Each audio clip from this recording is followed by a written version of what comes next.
going to be many, if at all any, opportunities in life in which you have the chance to have a fight that involves $10 billion. These are fights that only billionaires have. You're talking about when a major corporation is trying to buy another smaller company for $10 billion. And even those types of transactions are rare. It's likely impossible that any of us are going to find ourselves at the end of a $10 billion fight. And usually it's over companies, it's over land, it's over something. It's not over a birthday card that you may or may not have written an old friend for their 50th birthday.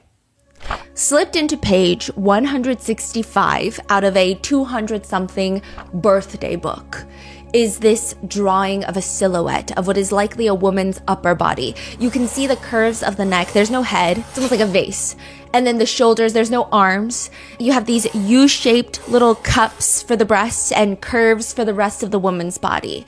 And inside of the woman's silhouette, it's typed out. It's almost like if you were to read a script for something. It reads, voiceover.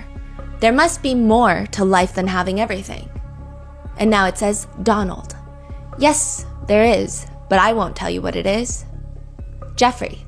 Nor will I, since I also know what it is. Donald. We have certain things in common, Jeffrey. Jeffrey. Yes, we do, come to think of it.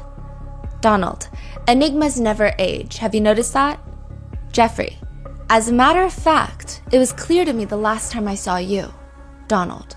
A pal is a wonderful thing. Happy birthday, and may every day be another wonderful secret. Signed, Donald J. Trump, with Trump's signature appearing to be the pubic hair of the silhouette of the woman. So it's at the very end, and it's written in a way where it's insinuated that it's pubic hair.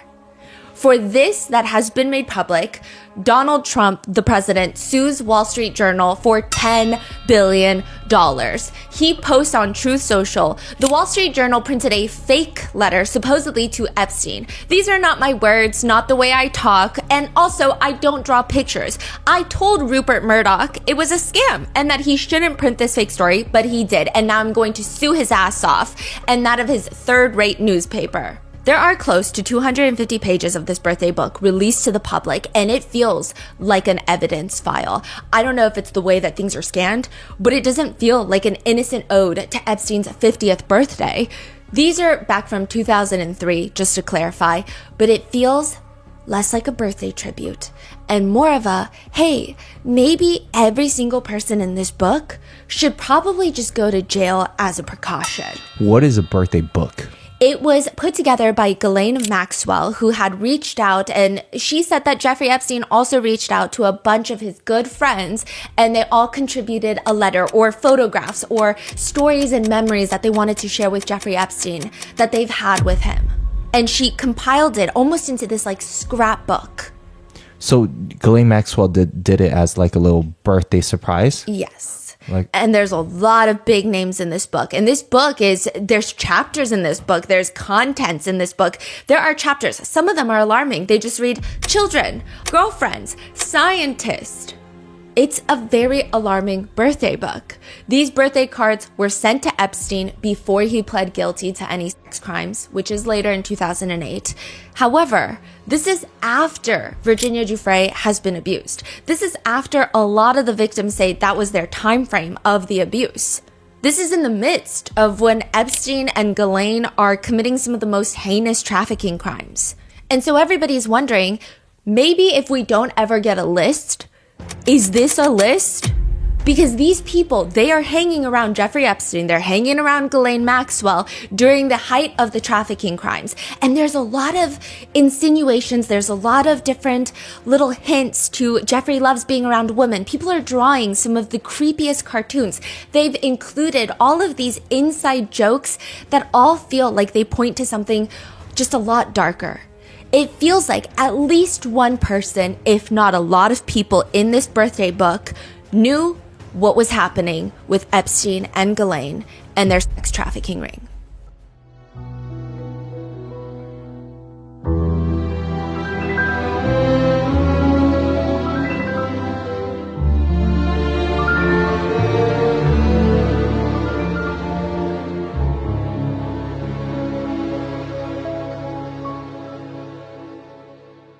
We would like to thank today's sponsors who have made it possible for Rotten Mango to support the Coalition to Abolish Slavery and Trafficking, aka CAST.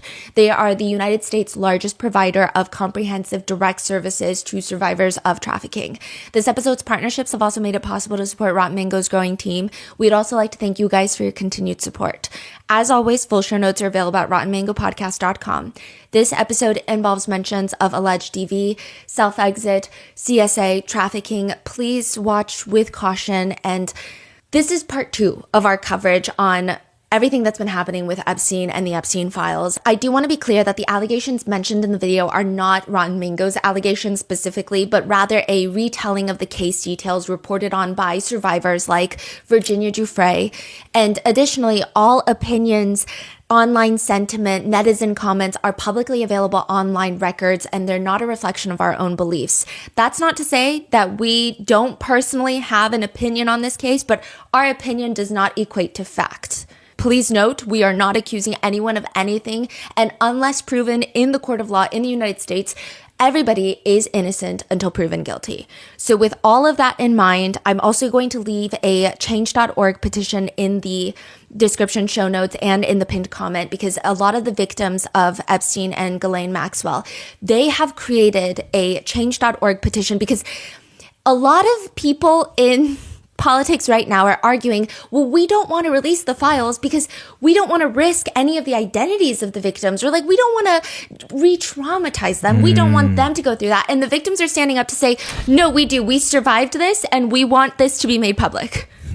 Don't be using us as an excuse. Wow. After everything that they've already been through in the court system, in the legal system, they're like, no, the last thing you're going to do is use us as a scapegoat. Wow. So please go sign that change.org petition. And there's a lot of resources also linked in there. I also want to say that we hope that the conversation for these videos is not going to be about the Rotten Mango's team's political ideologies. I mean, we've made it pretty clear time and time again where we stand. But in these particular episodes and in this series as a whole, I think that it would just be ridiculous when that becomes the topic of conversation rather than, you know, like the people who could be involved in trafficking of children and have infinite access to money and power and are in high up political offices. And I will say this is a very interesting situation where there are high-profile people from both parties that are being listed that keep coming up. Bill Clinton being from the left, Donald Trump being from the right. I think this is like one of the very few instances of recent history where both parties and a lot of people in America are pretty united in the sense of we want the Epstein files released. And I do think that there are a lot of incredible channels. Obviously, we're biased, so we watch certain ones that lean a certain way. But there are a lot of people who are giving their political opinions and giving a lot of political commentary of the Epstein files. I'm going to just try to make this a compilation of everything that we found online without inserting too much of our opinions into it, just so it's easier for you to consume. So with that being said, let's get started. 2016 was one of the nastiest presidential races in US history. Is that a fact?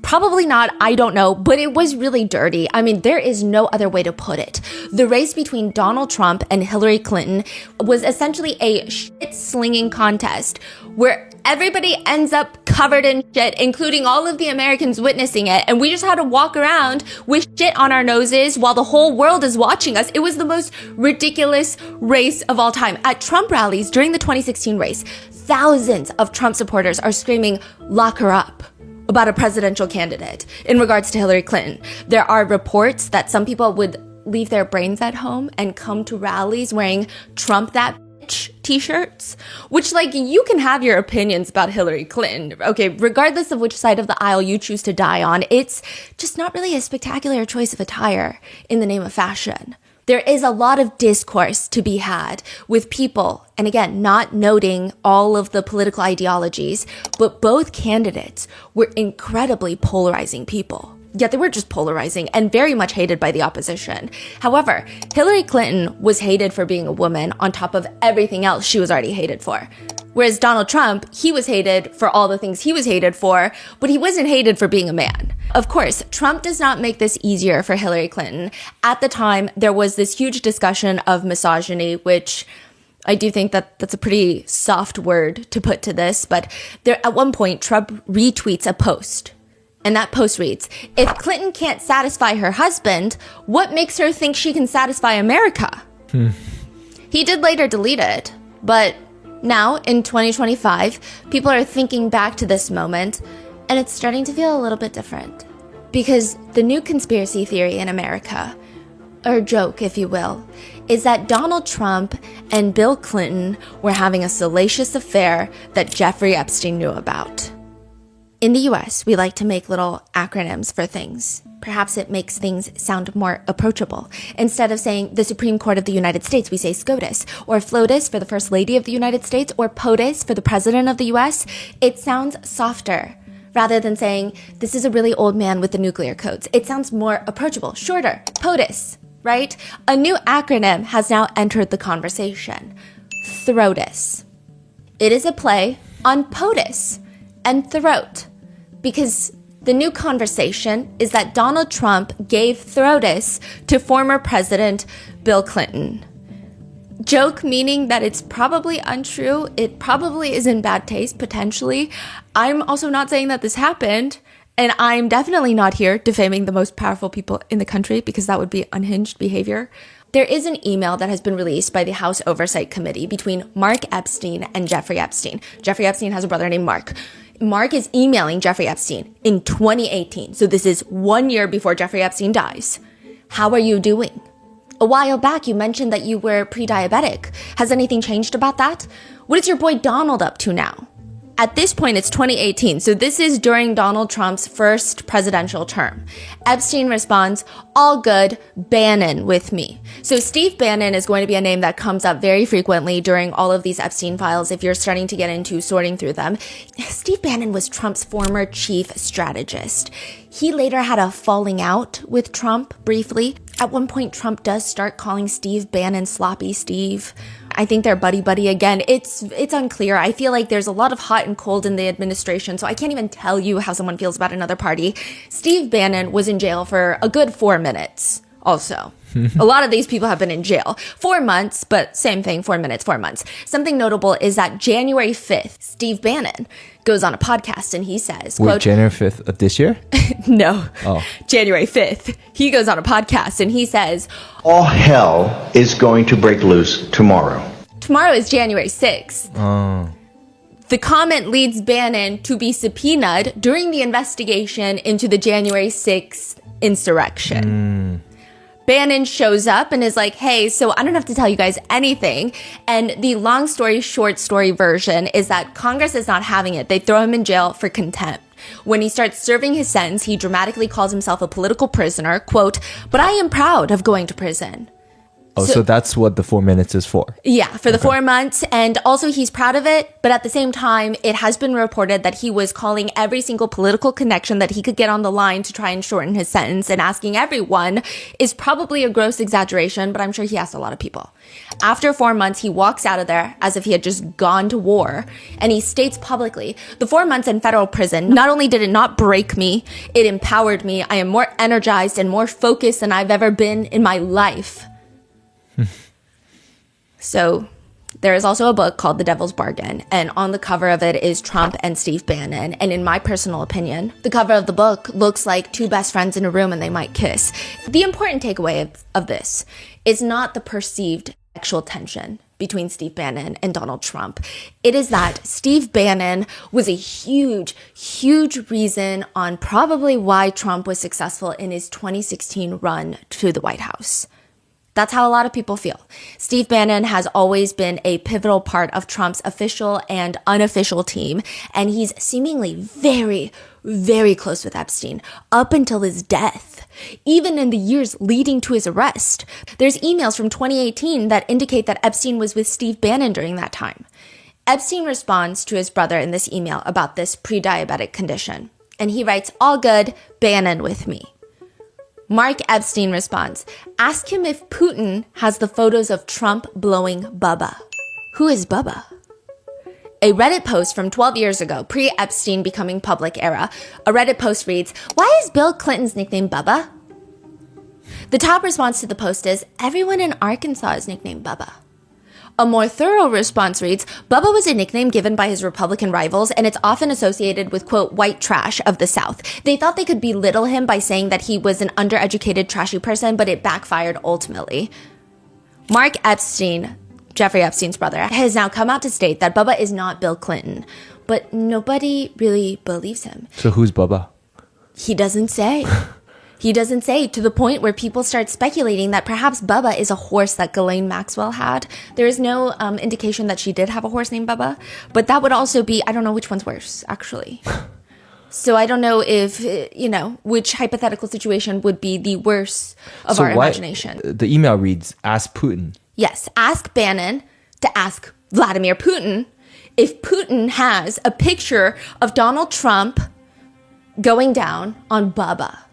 And so a lot of netizens have taken it even a step further to say that during a lot of points, it appeared that Trump has been fairly friendly with Vladimir Putin in degrees in which a lot of American people don't understand during the war over there. And so they speculate, well, maybe Putin has something on him, such as a picture of him blowing Bubba. Is this online conspiracy that I don't subscribe to, because I don't subscribe to anything, because I am just not a litigious person, is what I have to say.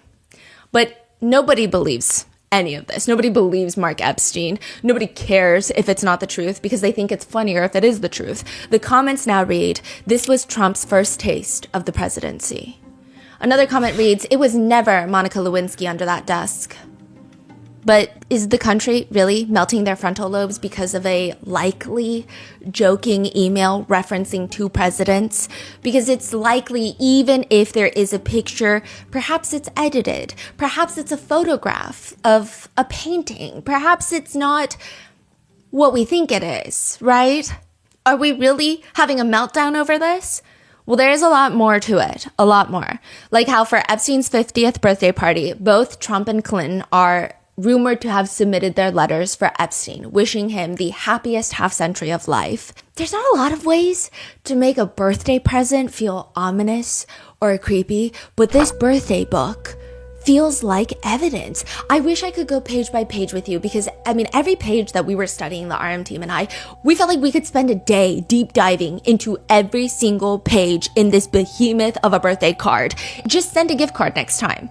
Some of the well wishes start off a little bit more normal. One of Epstein's friends asks their house astrologer, because they all just have these people laying around that they pay, a house astrologer, about what to make of Epstein. And that gets included in his 50th birthday book. The analysis from this house astrologer reads, a fiercely intelligent, highly complex individual for whom the accumulation of great wealth is no problem, prefers working in private, or better yet, utter secrecy, emotionally complicated, can run hot and cold, can lose interest in the blink of an eye, and as an added bonus, beat the current masters at their own game. That's in the birthday card. Other people have included pictures of Epstein that they like. Like one of him is in a darkly lit bathroom. The walls appear to be covered in like a dark colored wood. The entire tub is lined with dark colored steps. And the most frightening thing is that the bathwater is barely bubbly. It's barely covering Epstein. It's just lukewarm water and he's marinating in it. He's just floating around in it like an overcooked shrimp. He's got one hand supporting his head, but it's also just giving him this air of Wait, what is this? It's a photo? Of Epstein in a bathtub. There's like a so photo many shoot? photos. Please go watch the video version on YouTube. It's just like a candid photo. Someone sent him a photo of him as his birthday card? Yes. It could have also been Ghislaine, who had been sprinkling in a bunch of photos everywhere. Oh, I see. And so he's got his other arm holding up some sort of pamphlet that he's reading. And the caption to this photo reads, "Waiting for my foot massage." Because Jeffrey Epstein loves a good foot massage. Something he allegedly had in common with Prince Andrew. A few pages down from that, you have a picture of Epstein laying on his side on a hotel bed. He's using the landline. It looks like he's calling for room service. And he is in nothing but a tiny, itty bitty Speedo, and he just looks like a cheeky motherfucker. And there's just so many of these photos that have been released in this birthday book that we have never seen before. There's another picture of Epstein and a bunch of his guy friends where Epstein is on the very right side of the picture. He's looking up at the camera through his lashes, and he looks like he's having all these dark thoughts. And the accompanying message reads, "Almighty Jeffrey began to get that look in his eye. He was cooking up something either evil or at least deadly. I always hoped he wasn't spurred to action by my action.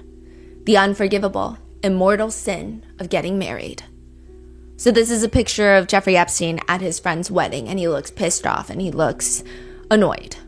There's just Wait, so this is released recently? Yeah. Oh. Yeah. Oh, I see. Yeah, it's recently. And these are things, because I know, by the time you're watching this, it's been probably a few days since the pictures were released. The new pictures of Epstein's Island. There's a picture where there's like a dentist chair and all of these face masks that are hanging on the wall. Some people are speculating that there were recording devices behind the face masks. Some people are just confused at what this man's, I don't even want to call it eclectic, but just like weird style is. There's meeting rooms where there's words on the chalkboard that are like power, wealth, deception. It's just, what kind of meeting are you having in this room? There's a few other very creepy, unsettling pictures, but I would say that I don't know if these are even creepier than his Manhattan townhome pictures. These are kind of what people that have been tracking the Epstein files or the Epstein case for a really long time are expecting his properties to look like. But this birthday book, when it was released, it was just fucking shocking. I don't think anyone expected this. Do you know like all the people who wrote all the cars? Like are they addressed there? Put their name on there? Yes. So a lot of people have put their names on there, and there's a lot of high profile people in there. There's a lot of Nobel winning scientists. Yeah, there's big names in there. There's a few billionaires in there signing their names. And then you have a bunch of people who knew Epstein from a while back. I tried to trace down everyone whose name was I could read and decipher their names. A lot of these people have like the worst handwriting in the world. And most of them are very well known, very prominent. And if not, they're still very wealthy individuals. Like they would be real estate moguls in Dallas. They're maybe not a billionaire, but they're still very prominent figures in their communities. So lots of high powered people. And there is just a lot of humor in this birthday book that doesn't seem that funny, but I guess to them it's hilarious. One is written by Epstein's childhood friend, and this is before Epstein only hung out with people that make 8-9 figures a year. But the card includes some of these small stories that they experienced with Epstein, of memories that they share. And one reads, "Castaway Volume 1. I was porking some girl in bed, and then Jeff brings in the maid to make the bed. She left screaming and never came back. We're both in bed, porking some girls. I said, 'What do you think?' while he's shoving penicillin down my throat." What is that? So you don't get certain STDs. Huh. "I spent the whole day without speaking English. Jeff told everybody I was raised on a boat in Brazil. When I came out of the bathroom brushing my teeth, I spit the foam out on the floor, and Jeff says, 'That's how they do it in Brazil.'" What? These are just like little short stories of all these memories people had with Jeffrey Epstein, and they're just weird. Just weird. Another one reads, "Two very young girls, probably 17, were riding in my father's caddy, Park Avenue, top down, smooching it up in the car, drop dead laughing." It seems like they were probably very young as well. I don't know if they were 17. I don't know if they were 19 at the time. But this story indicates that they were very young.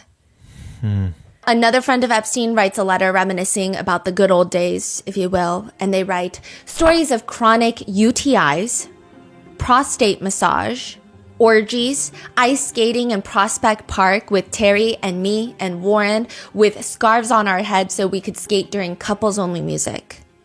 I mean, all of this has elements of red flags, but it's not inherently terrifying. But like any nightmare, I think the further you go down into this book, the creepier it gets. It almost feels like half the people it almost feels like they're writing in code. A lot of inside jokes that are hard for third parties to grasp, but they feel sinister.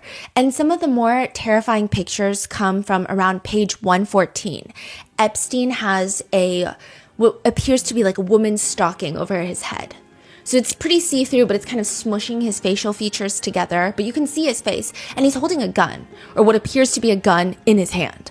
He's got one buddy next to him who's wearing a ski mask with just the eyes cut out, and the accompanying message reads, "Finally, at the home of our friend."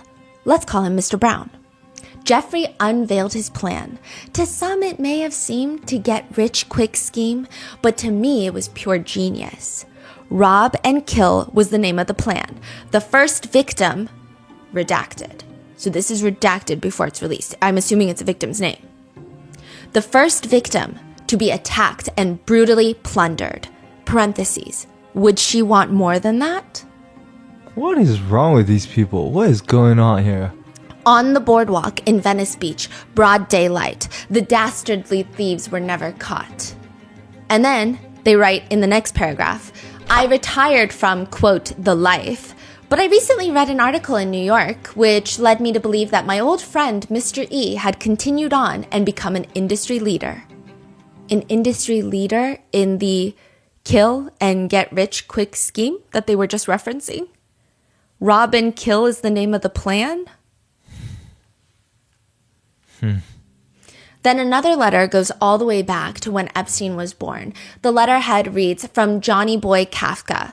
Dearest Jeff, 50 years old, you really have had an amazing life. Amazing because of where it started and when it started. Paula and Seymour are Jeffrey Epstein's parents. And this guy goes into just write in really crude detail of how Epstein's dad did things to Epstein's mom to conceive and get her pregnant with Jeffrey Epstein. Yeah. And then he starts writing about the time that they both had their first times with a woman. And Kafka writes, my first was I spent the summer with Lloyd and Andy working at Playland Arcade. It was with Lloyd's girlfriend. Then he just goes to lay it on thick for Epstein, writing things like, never worried, always confident. That aspect of your personality, of course, coupled with your brilliance and intellect is what made you who and what you are today. That don't give a shit attitude, your calculated aloofness, your sense of humor, and most importantly, that confidence came to you early on. You began to realize you could get away with shit, that chicks and people in general were schmucks. You sensed that you were sharper and more astute than most, especially the ones who had women, money, position, and power. This is just a childhood friend? Yeah. So now you're 50. No sweat, Jeff. You look great. You're probably in the best shape of your life and you're not slowing down one bit. There's not a day that goes by that I don't think about you. So Jeff, even though we don't speak that often and our lives don't intersect, you really are a part of me and I will always be grateful for the great times we had. You don't know it, but you're my kid's role model. I will always have the fondest memories of our past, and I can honestly say that they were the best years of my life, even though I couldn't ever get laid. Eternally and with love, Johnny Boy. But most terrifying is that this birthday book has an entire chapter dedicated to, quote, children. And these were written by children that a lot of netizens have been speculating are his ex-girlfriend's children.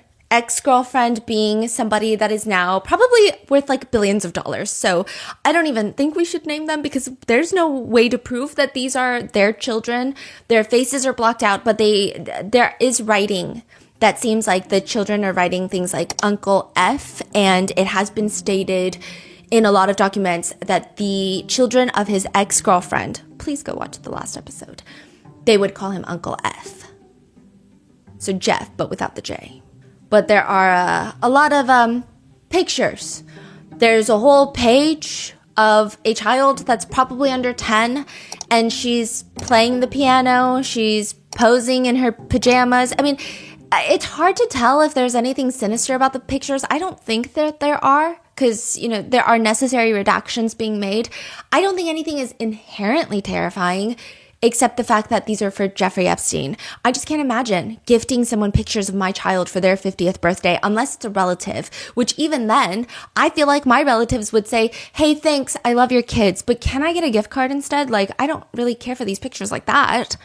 Why would you want your child to write letters to Epstein? In one disturbing child drawing, there are 5 people crying at the top. And the caption reads in giant crayon scribbles, "Here comes the bride, all dressed in white. Where is the groom? He's in the ladies' room." What? Yeah, and right under that, you have a children's drawing that I feel like could end up in some sort of child psychology textbook. You see 3 figures, 2 adults and 1 child.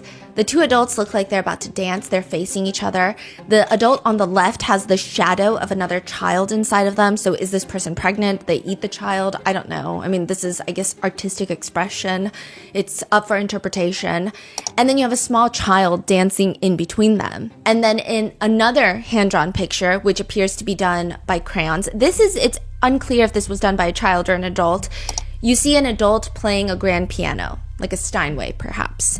And behind them are these windows with these thick green curtains, which a lot of people have been cross-referencing with multiple of Jeffrey Epstein's properties, and it could be plausible with multiple of them.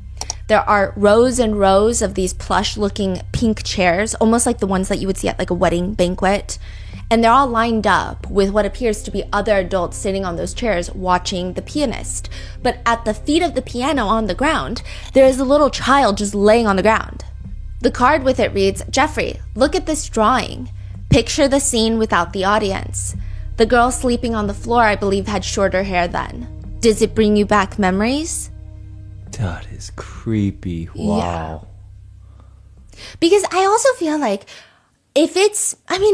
people are assuming that none of this is going to be made public. If there was a funny situation where, hey, remember your best friend's kid fell asleep because your piano skills were so bad, and then they started farting it up while they were asleep, like, I feel like you would write about it. This is so cryptic that it's just weird. Yeah. Wow.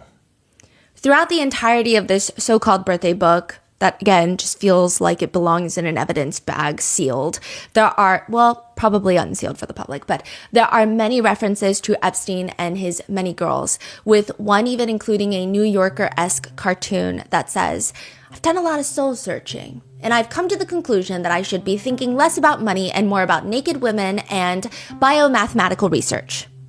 And on that theme, someone writes Epstein a birthday card filled with a bunch of mathematical equations, which I cannot break down for you. But on that very page, there is a distinct handwritten note, and it says, "F and only F would ask, how fucked up are your kids?" F as Jeffrey, or... We don't know. That's what I'm saying. They're so cryptic for no reason. Yeah. And it's so weird. I feel like these are things either you really have to have a different way of thinking or different hobbies in life. It feels like when people are trying to be edgy. It's like if you were to get 20 just like 17-year-olds that are trying to be edgy and you're like, hey, write some cryptic shit and then put it in a book, this would be what comes out of it, because it feels really ominous for no reason. Later, the card reads, "I'm thinking of all the great times we had together. You know you will always be my very close friend, even though we don't see each other so much anymore." In another chapter titled Girlfriends, one birthday card reads, "Jizzies." So at the very top, it says, "Jizzies, definition, a highly excited and distracted state of mind." The card has multiple redacted photos that could be intimate photos. It's hard to say if they're consensual adult intimate photos or if it's CSAM. I don't know. And I don't even know if these are intimate photos, but I imagine because anytime there are pictures of women, they will redact the face but keep the clothed body. So, but the whole thing is redacted. So unless it's like a very close-up of the face, I'm not sure. Once you hear the accompanying message, I don't think that you're going to think it's a face. So it reads, "To a collector of more than beautiful minds, he whom appreciated architecture, undulating landscapes, beauty marks." There's a whole story written on the left side near these redacted photos, and it says, "I understood years ago, after Ghislaine came to the Palm Beach horse show looking for what I thought was a horse, that she was on a mission for a collection of breast photos. A compilation, of course, for you. I came to see you some months later, and you told me to take my top off. With the usual Epstein smile, you looked at my breast and said, 'Yeah, I was right. Memory served you correctly. The beauty mark was on the right breast.' One quotable memory to a true friend with whom I have shared many complicities. I love you and wish you the best next 50 years. But also, horse show, Ghislaine Maxwell is going out on a mission to get... Virginia Giuffre stated in her book that for one of Epstein's birthdays, Virginia Giuffre wanted to get him a watch because he really likes watches. And so she really, at this point in her time, she's saying it's very conflicting because on one hand, she starts seeing them almost as parental figures because there would be moments where at the island, there would be days where nothing happens and they would get popcorn and they would lay around the couch and they would watch Sex and the City together and they would just have normal conversations. And so these types of moments would convince her, and she's a child at this point, that this is a normal family. And she would almost convince herself, just get through the bad parts so that you can have the good parts with them, like watching Sex and the City and just having a good day and eating dinner together. Those were like the okay parts. So she was thinking, maybe I could get him a watch. And Ghislaine smirked at her and said he wouldn't want a watch from you, basically saying there's no watch you could afford that he would ever wear. And so she says, but I have a better idea. Virginia states that Ghislaine took nude photos of her to add to his trophy collection. By this point, Virginia Giuffre had already seen all of the pictures of CSAM that he collected, and that he had this little room with a hidden door in his Palm Beach estate where all of the pictures were framed up on this wall, and it's clearly CSAM, and he ran out of space because she's saying that there was just boxes upon boxes of more photos in that little hidden room. So every wall's covered. Yeah. Wow. And there is another part in his New York mansion that there were pictures lining his staircase of naked women, and it seems like they appear to be a little bit older because they're just out in the hallway. But the one in the Palm Beach estate in this hidden room, Virginia Giuffre says, I mean, these are girls. Wow. Now, for the New York one, they could still be girls. They could still be children. We just don't know. I guess it just wasn't as obvious, perhaps. Right. So it's kind of like this questionable, I don't know. Wow. So it does seem like whoever this person is, it could very well have been a child at the time that Ghislaine had gotten pictures of her chest to give to Epstein. Another letter from a girlfriend of Epstein reads, "My dear Jeffrey, I can write about how I want to cut you into bird head pieces and chew them between my molars until I suck all the blood and juice out of you. No stew, just raw. Or I can write about how you never cease to amaze me with your kindness and generosity to so many whose lives you've touched in several ways." Another card from a former assistant of Epstein's, which the fact that this is written by a former assistant should make this all the more alarming. And this is not to say that it's alarming on the author's part. It's alarming on Jeffrey Epstein. And it just reads, "Before Jeffrey, I was 22-year-old divorcee working as a hostess in a hotel restaurant. After Jeffrey, I now live in New York City. I have traveled to," and they list like 20 different countries. And then more importantly, continues on, "I've met Prince Andrew, President Clinton, the Sultan of Brunei, Donald Trump, Antonio Verglas," which is I think a New York City photographer, "Naomi Campbell, Stephanie Seymour," who is a model and an actress, "Peter Brandt, an art collector, Kevin Spacey, disgraced actor, Wow. Chris Tucker, Diana Ross, Michael Jackson, and brilliant scientists, lawyers, and businessmen." I don't know. Wow. I'm sure a lot of these people have no nefarious connections to meeting Jeffrey Epstein's assistant, who is clearly of age. So I'm not saying that this is any sort of insinuation that these people are on some sort of illegal list of they partook in any bad activities. I'm just saying that's what the card reads. "I have flown on the Concorde, gone skydiving, attended a Victoria's Secret fashion show." Because remember, one of Epstein's closest friends was Leslie Wexner, the owner of Victoria's Secret, which if you watched our original Epstein series, you'll get a whole deep dive on him.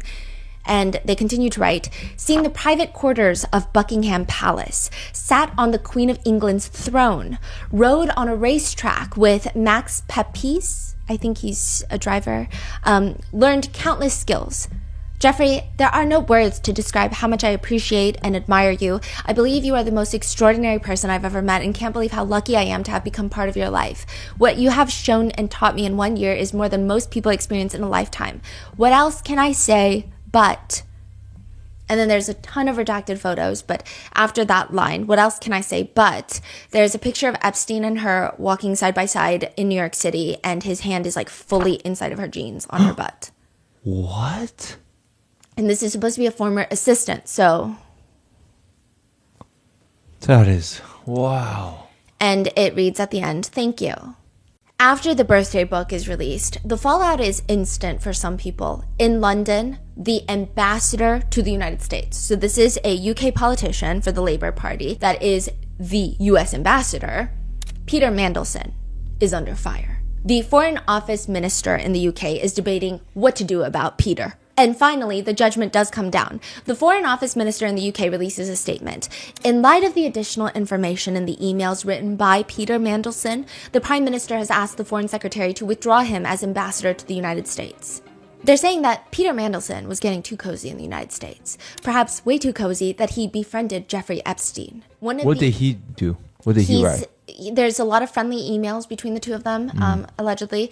And allegedly, he wrote a note for Jeffrey Epstein's birthday book. It's actually one of the more explosive pages from the birthday book.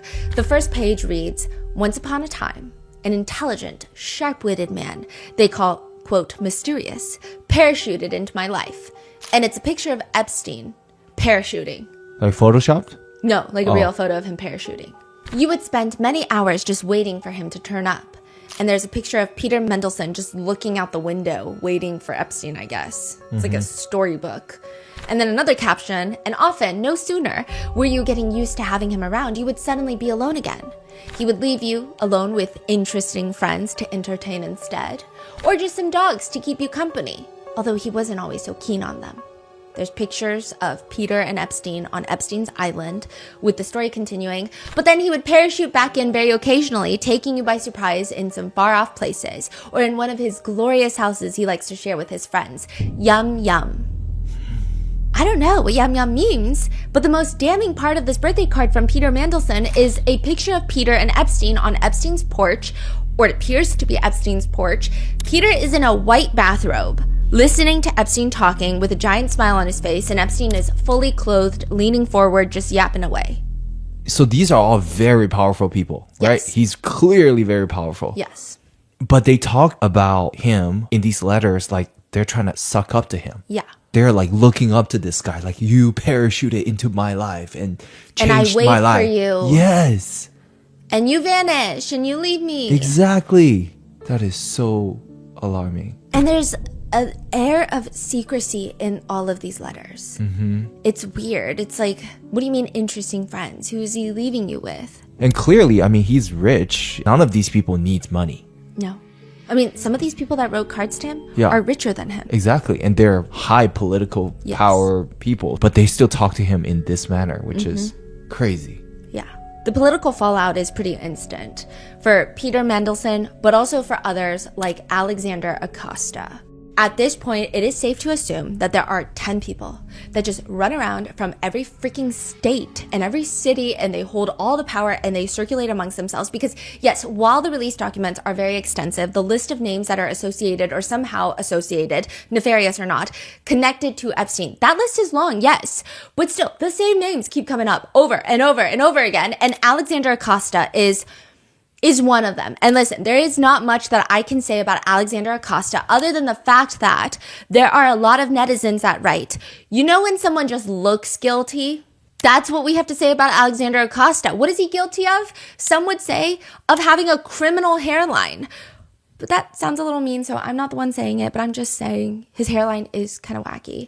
But Alexander Acosta, if you are to believe netizens, he is the one that let Epstein get away. In the early 2000s, an investigation is opened into Epstein, which we originally covered in our original Epstein series. The Palm Beach Police Department, they start investigating. They report it to the state DA's office, the Palm Beach DA's office.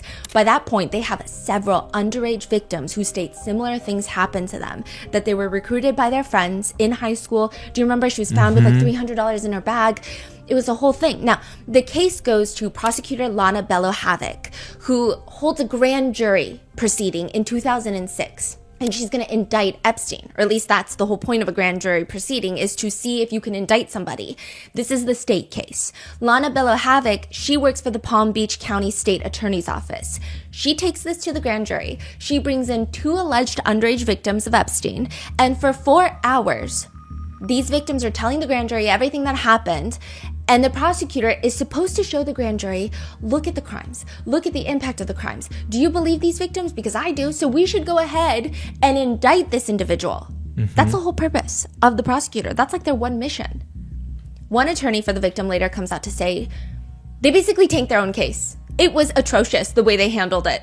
The prosecutor, Lana Bello Havoc, she essentially treats the victims, the witnesses, as the defendant. She blows it up by essentially cross-examining her own witnesses. Intentionally or just underqualified? What is going on? Most people think it's the former. They think that you cannot be that underqualified. She blows it up by essentially cross-examining her own witnesses, showing them their own social media posts, which obviously makes That's crazy. total and complete sense that somebody's social media post should have a correlation with their ability to be victimized. That makes total sense if you just walked out of a doctor's office with a lobotomy. She would say things like, hey, on social media, you post about shoplifting and you write on social media that you're 18 years old and you make $250,000 a year. The victim is like, yeah, because it's a joke. Like, you just write things on social. I mean, it's social. Especially, this is like back in the day when social media was not as big as it is now. People would just make up storylines on social media. Everybody was anonymous. Everybody was like a Tumblr anonymous poster. Yeah. So she's saying that calling them a liar? Yeah, and like, who's to say that you didn't tell all these adults that you're 18? She's 15 years old, by the way, and she probably looks 15. That's crazy. All my friends do that because it's kind of funny and random and stupid. That's a direct quote. And then the prosecutor, after the victim shares that she was brought in to massage Epstein and that he offered to pay her more money if she let him use a toy on her, she says yes because she didn't feel she had a choice. Now, mind you, she's 15, so yes is not yes. She cannot consent. And in a further attempt to showcase her intellect, she accuses one of the witnesses, one of the victims, of being a sex worker. You're aware that you committed a crime. Now I am. I didn't know it was a crime when I was doing it. I guess it's like prostitution or something like that. That's a direct quote from one of the victims. Her attorney later states, it just reaffirmed what we always knew, what was happening, is that the state attorney was afraid to prosecute Epstein and that they tanked their own case by attacking their own witness during the grand jury proceeding. It was almost like the grand jury proceeding was an attempt to prosecute the teenagers and ignore Epstein. Another victim tells the grand jury, he was well aware of my age from the very beginning. To which the prosecutor asks her again, you understand that you, in effect, were committing prostitution yourself? Yes. What happened after that? So because this is like the most horrendous grand jury proceeding, the panel returned a 1-count indictment for solicitation of sex work that does not specify that the victims were minors. So this is like nothing. You go to a brothel in a state where brothels are not legal and you're a John. Epstein gets arrested for that one state charge. He gets booked and then promptly released on bond because this is like nothing, especially in the state of Florida. And the only good person in this entire story is the Palm Beach police chief. He's pissed about the whole thing. He witnessed this whole thing. Yeah. He calls the FBI. He's like, nope, I'm not doing this. Hey, Florida can't do it. So can you bring in the feds, do something? The FBI opened an investigation. They find 34 confirmed minors. And when I say confirmed, the minors are all sharing their stories of, it's hard to say legally confirmed because you'll see why. Confirmed minors who report that they were victimized by Epstein and Ghislaine. They find a ton of pictures in Epstein's house as well, like the CSAM. The case goes to the feds in the state of Florida, and it's led by none other than, at the time, U.S. Attorney of the Southern District of Florida, Alexander Acosta. Appointed by then President George W. Bush. He was at least initially known for being aggressive on high-profile cases, specifically dealing with the cartel. But nobody will remember him for any of that. They will remember him for what happened to Epstein, because it will come back to haunt him probably for the rest of his life, and it honestly should. One victim tells the Miami Herald that Epstein was preying on 14-year-old girls without homes, without parental figures. They were in rough situations. Ghislaine could just sniff them out. She was just preying on them to bring them to Epstein as some sort of gift or a product. And these kids, they're 14 years old. So they're telling Alexander Acosta and the feds all of this. What do the feds do? What does Alexander Acosta do? He goes to Epstein and offers him a deal, a plea deal. Now, plea deals are not in itself negative. A lot of victims will say that they actually appreciate plea deals because they don't want to go through the stress of going through a trial. The most important thing is the prosecutors work with the victims. They never present a plea deal without telling the victims first. Ah, I see. Yes. Now, I don't think a lot of people have been calling this a sweetheart deal. I don't even think sweetheart does this situation justice. It's basically a get out of jail free card with potentially unlimited uses because Ghislaine in 2025 wants to use this card now. She thinks this is a Costco card. She thinks this is like a day pass to a spa. She thinks this is a free use coupon. What does she want? Okay, I'm going to get into it, but she's saying that this specific deal should make it that she cannot be in jail right now, prison. Allegedly, there were multiple meetings between Epstein's defense attorneys and Alexander Acosta at hotel breakfast restaurants. Now, Epstein had two main defense attorneys working. Alan Dershowitz was one of them. And then the other guy, he worked for this massive law firm where Alexander Acosta was previously a partner. So I'm assuming that they at least know each other or they run in the same circles or they're best buds. We don't know, right? It may seem that they're all cozy with one another. And Acosta offers up what most people would say, a deal that's way too good to be true. I feel like if I heard anybody get offered this deal, I would say, I don't think so. I think it's way too good to be true. I think you're going to get screwed over. Unless you're a very wealthy man in America. Then for you, this is a reality. This is the minimum. Acosta identifies 36 underage victims, and he drafts up this massive 53-page indictment. 53 pages for the indictment. But instead of indicting Epstein, instead of discussing what the victims want to do or doing the right thing and taking this to trial and hoping that the judge throws the book at Epstein, Acosta proposes this. Hey, Epstein, plead guilty to state charges. 1 count of solicitation of sex work and 1 count of solicitation of sex work with a minor under the age of 18. What? That's it? Now, this is where the deal gets even sweeter. It's like sickly sweet. I'm going to throw up. The deal stipulates that none of the victims will be notified of the deal. The deal will be kept under seal, and they will dismiss all the grand jury subpoenas, and it will be a non-prosecution agreement, which means that Epstein and his co-conspirators will avoid federal sex trafficking charges as long as he pleads guilty. So Ghislaine Maxwell is now trying to use this to appeal her conviction. This is in Florida. This is the Southern District of Florida. And then this is in 2008, 2009.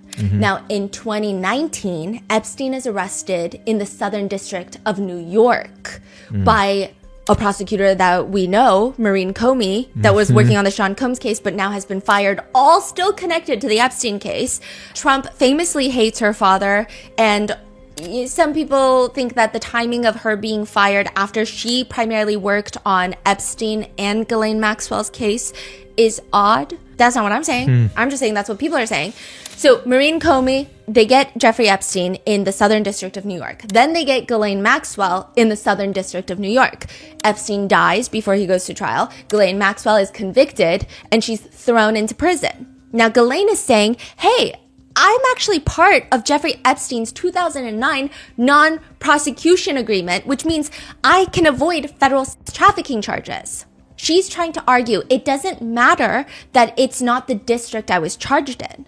So a lot of people are saying maybe if she had been convicted in the Southern District of Florida, that could apply more. But then she's trying to argue it doesn't matter because you guys are all the feds. The feds are the feds. But I mean, it doesn't seem like she's going to get out of jail. If anything, people suspect she may be pardoned at some point, receive a presidential pardon. But that's a speculation. And a lot of people have opinions even about the speculation. Some people think it's horseshit. Some people think it's very plausible. It really depends. Ghislaine, in her 2025 proffer agreement, says that during the Florida investigations, she wasn't even investigated. Like, nobody reached out to her. She said, I never even received a phone call. That's a quote. Did you receive a subpoena? No. Did the state law enforcement ever reach out to you? No. If that is true, that just goes to show how little anyone investigated or cared for anything. A federal judge will later find this entire deal illegal. Illegal?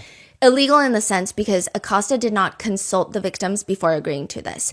There is something called the Crime Victims' Rights Act, meaning victims have the right to be heard on related plea deals, sentencing, and other key developments in the cases that impact them. But a lot of the victims did not even find out about this sweetheart deal until he's like out of prison. Where is he now, the prosecutor? Alexander Acosta? Yeah.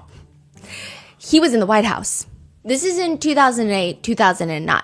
Fast forward to 2016, Trump gets elected into the White House for his first presidential term. And he appoints Alexander Acosta to be the Secretary of the Department of Labor. And also, he is a big figure in the Republican Party. He was appointed to be the U.S. Attorney by George W. Bush in Florida. When he gets to the role, he proposes an 80% budget cut to the International Labor Affairs Bureau, which is the division that funds programs to combat child and human trafficking and forced labor. So there was a lot of drama there.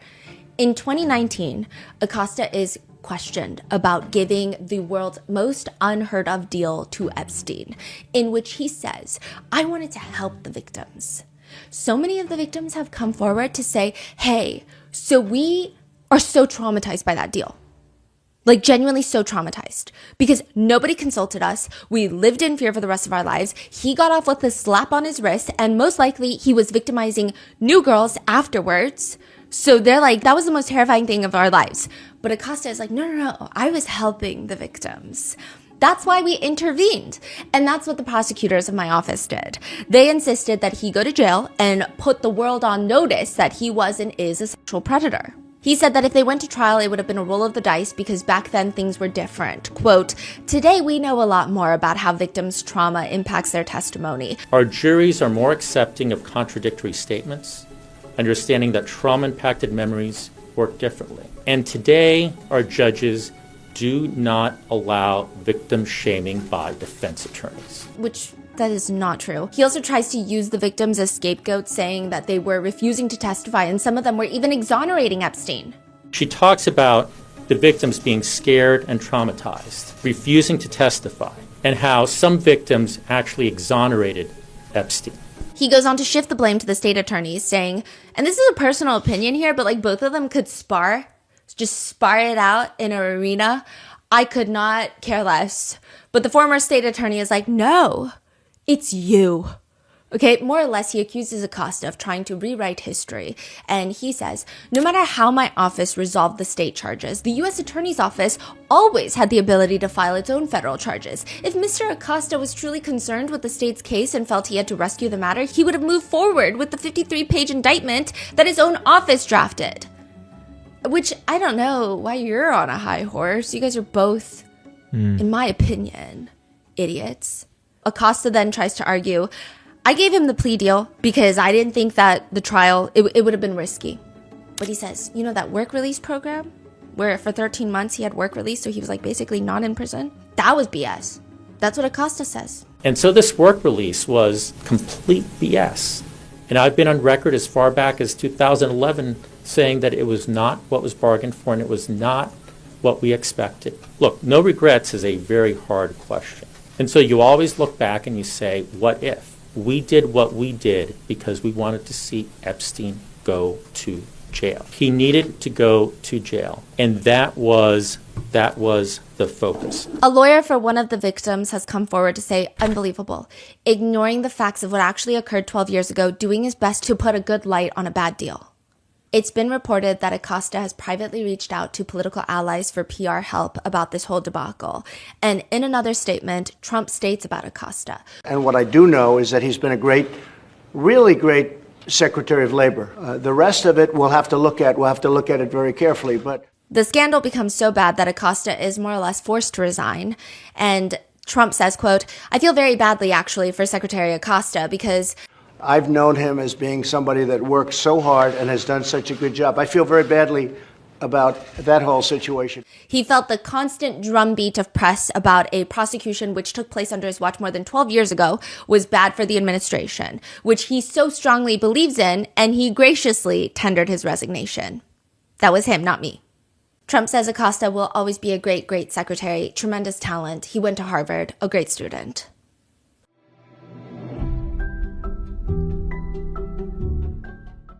This podcast is brought to you by Netflix. Behind every empire, there is a story most people never hear. Sean Combs' The Reckoning is the documentary on Diddy's rise, reign, and downfall, told through explosive firsthand accounts from those who knew him best in raw interviews and never-before-seen footage. It follows his journey from intern to music mogul and the power, parties, and controversies that came with it. The more famous he got, the more his greed and hunger for power grew. Watch the story of Sean Diddy Combs. Sean Combs, The Reckoning, now playing only on Netflix.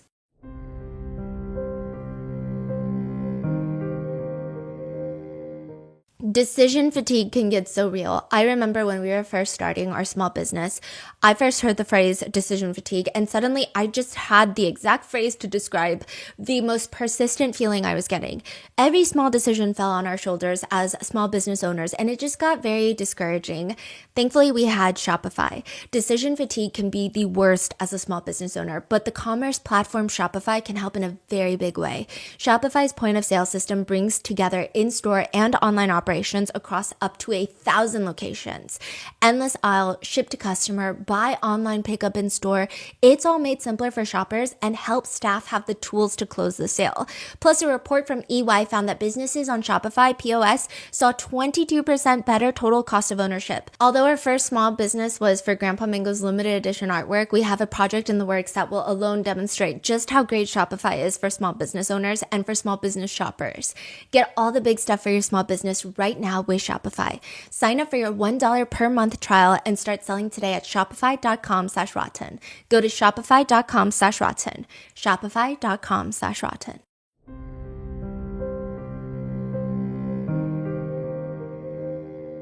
Then you have Pam Bondi, who is the Attorney General of the US. If you listen to our recent Luigi update, Pam Bondi's doing a lot of stuff that is, I think, going to get her in trouble. I don't know. What do I know about the law? What do I know about anything, right? But she's just, for someone who is the Attorney General of the United States, every lawyer tells you to shut up. And this woman will not shut up. Ever. Like, ever. She's got an opinion about everything. And like, legally speaking, I feel like she takes no precautions for the Luigi case. I mean, she could jeopardize a lot about that case. So regardless of how you feel about Luigi Mangione, she's jeopardizing the case for the feds. It's a mess. It's a mess. And so she decides earlier this year that it's just way too calm. The administration is bored. They've only been making global news every other day with another incident, but this time she's just going to blow the door open. This is where the whole is there or is there not files starts happening.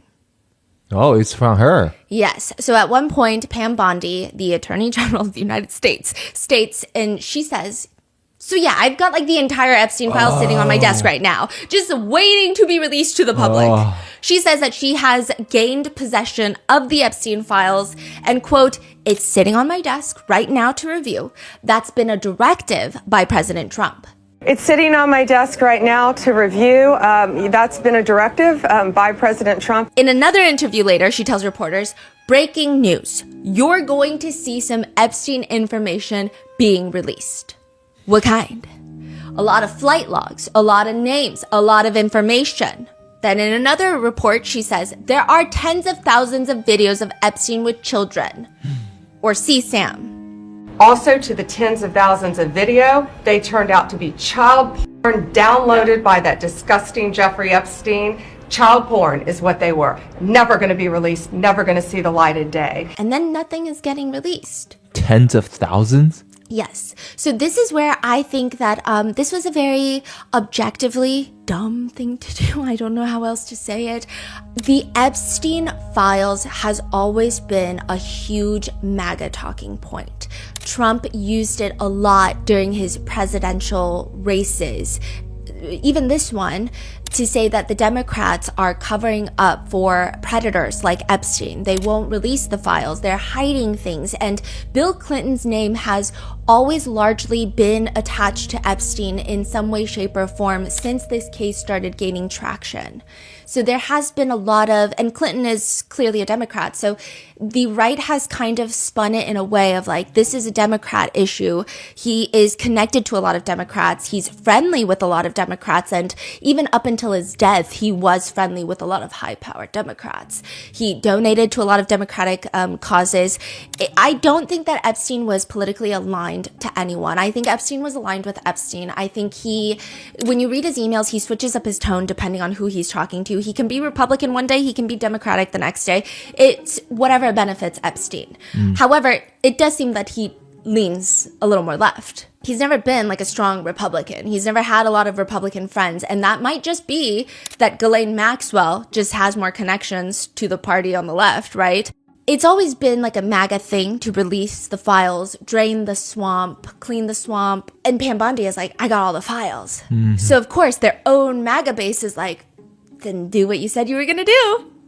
Release them. And then they don't release them. In fact, the DOJ announces, hey, so there's actually no more files to be released. There is no Epstein list. Yeah, so I don't know what you guys are talking about. And so, of course, the MAGA base is like, what do you mean? Then what was on Pam Bondi's desk? Like imaginary files? Are we hallucinating manila folders with giant confidential slapped across them? And then they just vanish as if they're props from like a wizarding movie? More contradicting is that the head of the FBI, Kash Patel, he goes on to the Joe Rogan podcast and he says, what videos? Okay, he doesn't say that, but he basically says that. It's actually more conflicting. By the way, I'm just going to set the scene. They're like in what feels like a spaceship and the entire air quality, it's hazy with smoke because they're smoking Cuban cigars. No way. And like, it's just like the director of the FBI smoking Cuban cigars. No way. Yeah, with like a bald former wrestler. And like the visual is just a lot. And it's just like, and Kash Patel is like smoking. It's just like, I can't take it seriously. It just feels like he's at a kickback at a fraternity. And he's like, if I had a video of a guy on an island committing a felony, you would know about it. Again, logical play out. If there was a video of some guy or gal, love the equality, committing felonies on an island, and I'm in charge, don't you think you'd see it? If there was a video of some guy or gal committing felonies on an island, and I'm in charge, don't you think you'd see it? Joe Rogan is like, right, if you have it, but you can't say that you have it. Even Joe Rogan is like, stop saying this. But you cannot say you have it, right? Right? No, we're giving you everything we have. Everything we have so far. No, we're giving you everything we have. So far. Have you guys gone over all the video that's available? Yeah, that's what I'm telling you. That's why it takes so much damn time. So are there videos or are there no videos? Are there files or are there no files? Is there a list or is there no list? And then the DOJ comes out to state that they're not going to release anything because all it would do is harm victims and it would release CSAM into the world, which a lot of people, including Trump's own base, are arguing nobody asked for CSAM. Like this feels like a really weird attack on us. Not like us, but like, you know, you get it. Because like nobody asked for CSAM, but they made it sound like everybody was asking for CSAM. And it's like, who in their right mind would demand that the DOJ release CSAM that we don't even know exists or not? But like we would never, nobody in America would ask for that to be released. Furthermore, it is stated that Trump himself, he was on a Lex Friedman podcast when Lex Friedman is asking him. It's just very strange for a lot of people that the list of clients that went to the island has not been made public. Yeah, it's very interesting, isn't it? Probably will be, by the way. Probably. So if you're able to, you'll be... Yeah, I'd certainly take a look at it. So is there a list or not? Now, MAGA has a full-blown meltdown over this, with some in the MAGA base even turning on Pam Bondi, saying that she lied. However, Trump does stand by Bondi at some point. He posts on Truth Social, what's going on with my boys, and in some case, gals? They're all going after Attorney General Pam Bondi, who is doing a fantastic job. We are on one team, MAGA, and I don't like what's happening. We have a perfect administration, the talk of the world, and selfish people are trying to hurt it. All over a guy who never dies. Jeffrey Epstein. For years, it's Epstein over and over again. Why are we giving publicity to files written by Obama, Crooked Hillary, Comey, Brennan, and the losers and criminals of the Biden administration who conned the the world with the Russia hoax. They created the Epstein files, and now my so-called friends are playing right into their hands. Why didn't these radical left lunatics release the Epstein files? If there was anything in there that could have hurt the MAGA movement, why didn't they use it? Let Pam Bondi do her job. She's great. A year ago, our country was dead. Now it's the hottest country anywhere in the world. Let's keep it that way and not waste time and energy on Jeffrey Epstein, somebody that nobody cares about. And thank you for your attention on this matter. So in one post, people are arguing, okay, so now you're saying that the Democrats wrote the files, but then you're saying, why didn't they release the files? But if they wrote it, but then also, like, let's say hypothetically the Democrats created these files and wrote it and forged it and lied about a bunch of Republicans being on there, why would they not have released it before Biden was out of office? Because it's not like a surprise attack that he was out of office. So they should have released it then, or like during the campaign.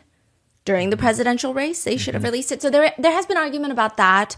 I think the biggest part that MAGA, the base, has been struggling with, from what I can see, is there is no consistency with the Epstein files. I mean, I think the left is not like the most consistent either, but as it pertains to the Epstein files, like the crazy swings of different storylines coming out of MAGA and the administration have been a lot for, I think, even Trump's own support base to keep up with.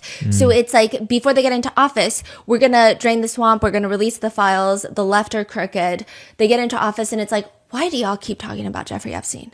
I'm so bored. Aren't y'all bored? Even though they were the ones that kept talking about Jeffrey Epstein all up until during the presidential campaign. So there's a lot. Trump is also kind of lashing out, even going as far to say, let these weaklings continue forward and do the Democrats' work and don't even think about talking about our incredible and unprecedented success. But I don't want their support anymore. He's talking about MAGA, who's turning on him. Which leads everyone to be even more puzzled by the series of events. I mean, it seems like nobody has a stance that they want to take on this issue. Even the FBI director, Kash Patel, he's asked by Senator John Kennedy. So he's the Republican senator in Louisiana that everyone thinks is hilarious. Oh, okay. Yeah. I think he probably has some... I don't know, every politician, I'm just going to say, I don't know. They probably have some history, but he has gone viral many a times for his sound bites. You hate cops just because of the cops? The next time you get in trouble, call a crackhead. I'm not saying you're the dumbest person in the world, but you better hope the dumbest person in the world doesn't die. Life is hard, but it's harder when you're stupid. He's asking Kash Patel, who, if anyone, did Epstein traffic these young women to besides himself? There is no credible information, none. If there were, I would bring the case yesterday.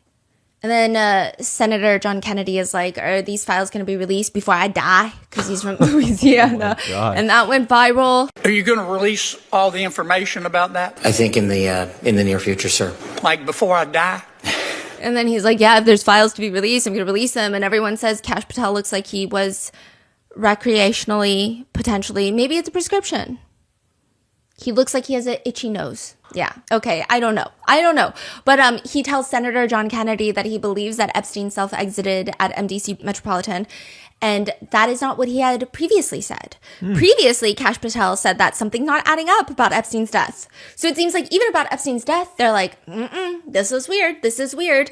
And then people had to remind a lot of, okay, this is just what netizens think. A lot of people were saying, I don't know, Epstein's death is very suspicious. Who probably has a lot to lose? Maybe the Clintons, right? And then, Epstein died when the Republicans were in the White House. So then people are like, wait.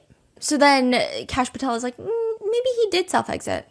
I don't know if that's the reason he changed his tune, or maybe he was presented with evidence otherwise. I don't think he was presented with the evidence of the CCTV cameras, because remember how that got released? And I'm going to go into that in a little bit. But the CCTV cameras that are not even outside of Jeffrey Epstein's cell were released to the public to show that nobody went in there and offed Jeffrey Epstein. However, there's like a missing 3 minutes, and the metadata for the video, it's been edited, according to Wired. It's crazy. But the biggest problem is for both parties. I mean, you are constantly 2 people away from someone who is involved with Epstein. Steve Bannon, so this is Trump's strategist, messages Epstein about a documentary that they're making on Epstein.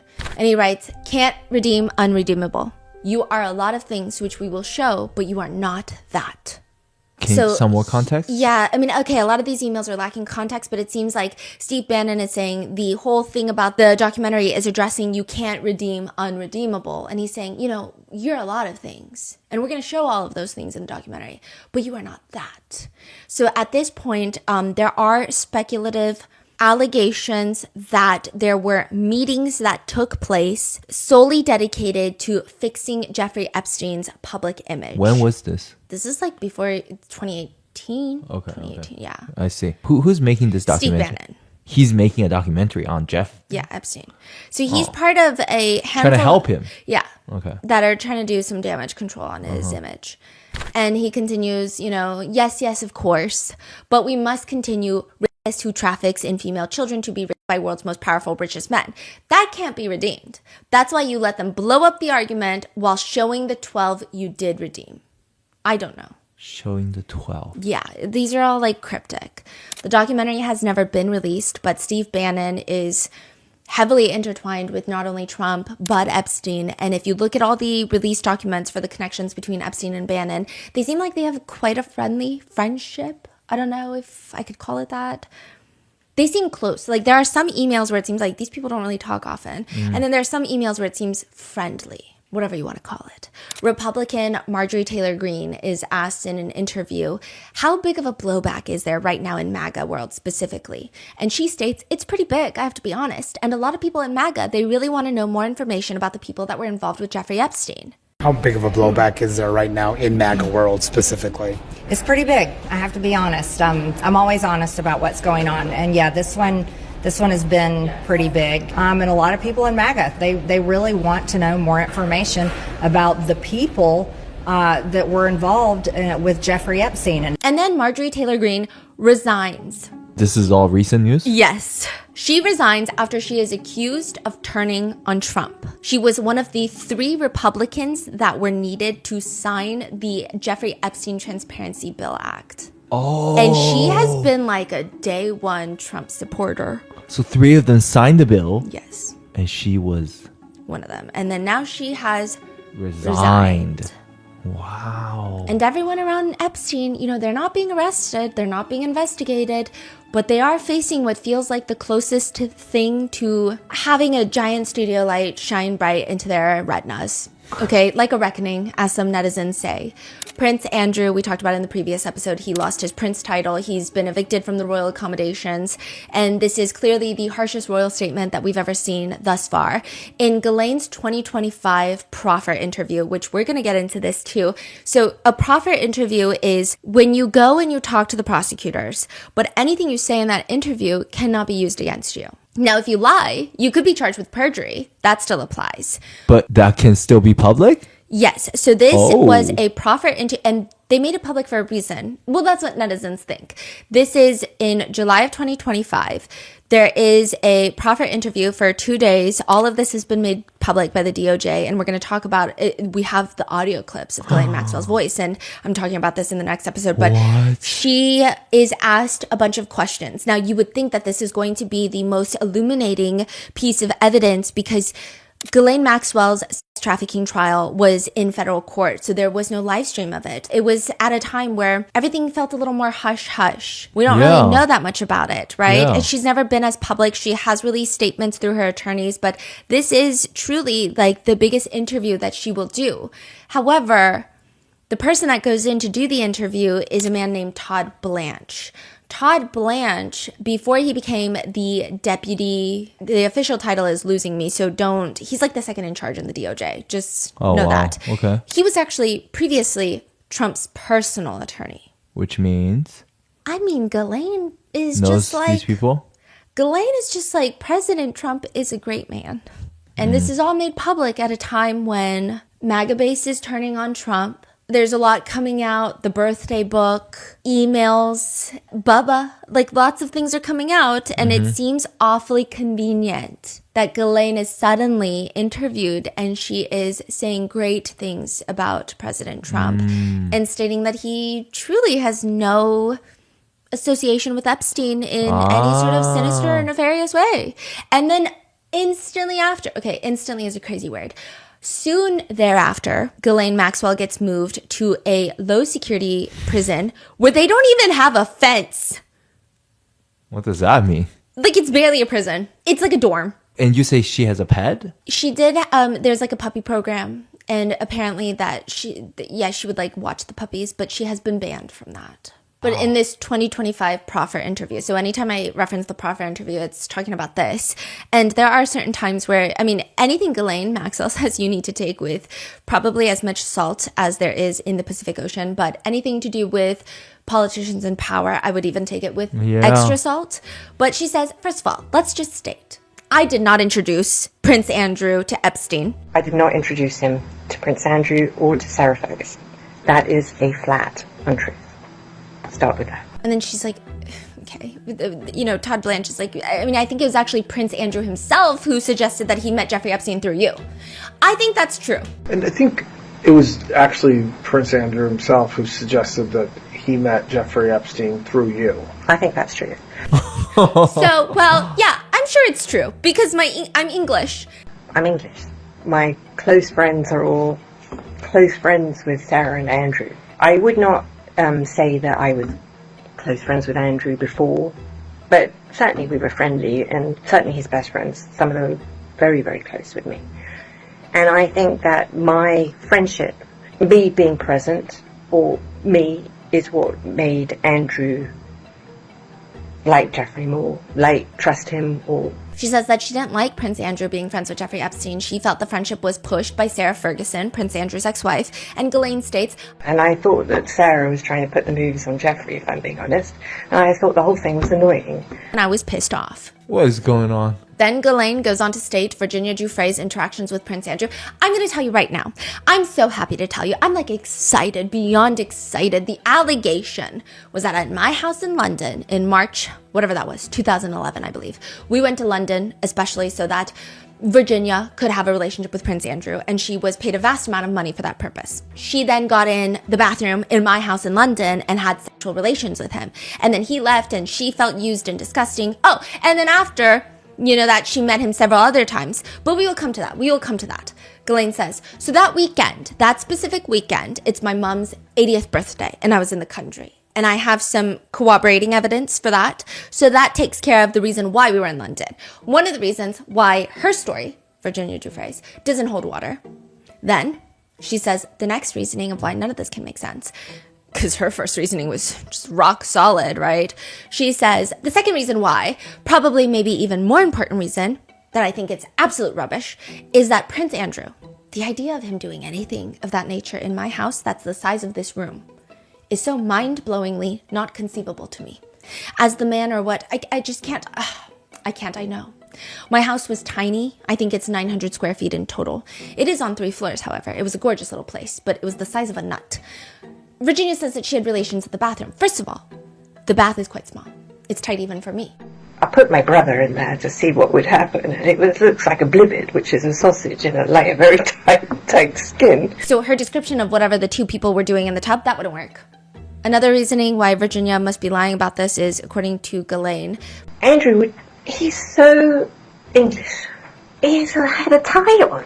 What? No, I mean, this is like the ramblings of an old grandma. I think even my grandma is more coherent than this. What's her energy like? Like very, can you believe Virginia Giuffre? She actually, I'm going to get into this in the next part. She states that Virginia Giuffre was the trafficker.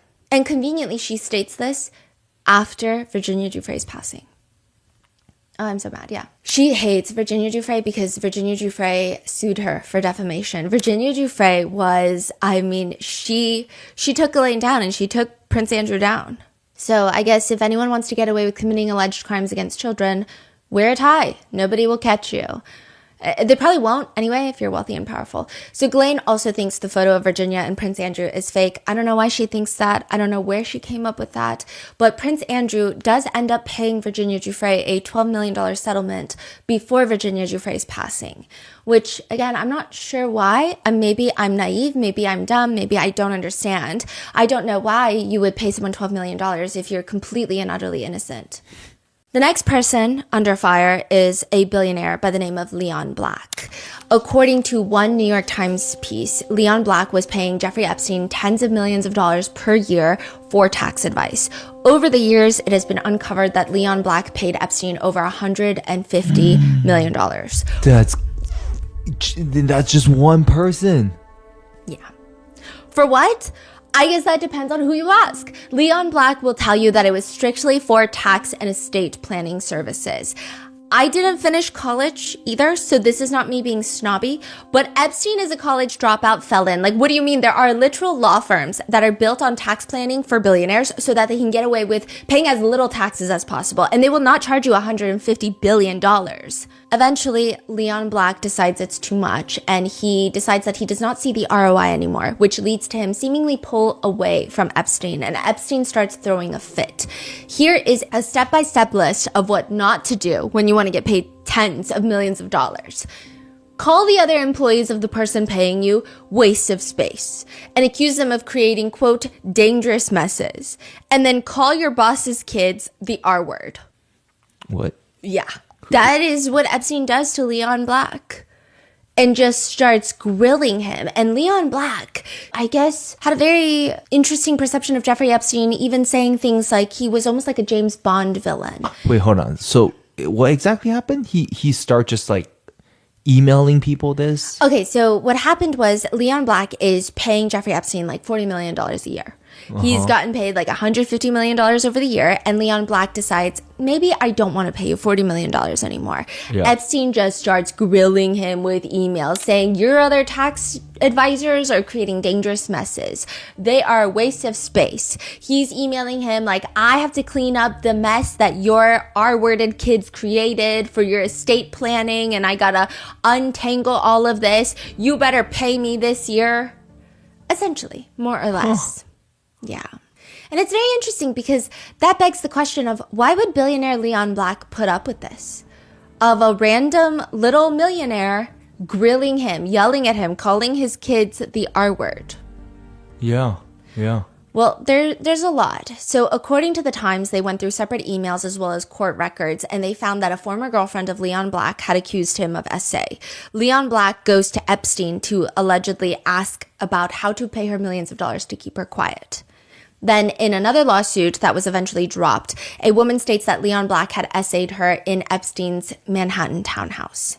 End quote. And for reasons that are unknown, Mr. Black wired hundreds of thousands of dollars to at least 3 women who were associated with Mr. Epstein, according to court documents and notes taken by congressional investigators that were shared with the Times. This is a quote from the Times piece. Now, Leon Black knew that Epstein had served time for soliciting sex work with a minor, to which Mr. Black told a reporter, I mean, he was with a 17-year-old prostitute, got prosecuted for it, and got put away for a year. I didn't think this was the end of the world, frankly.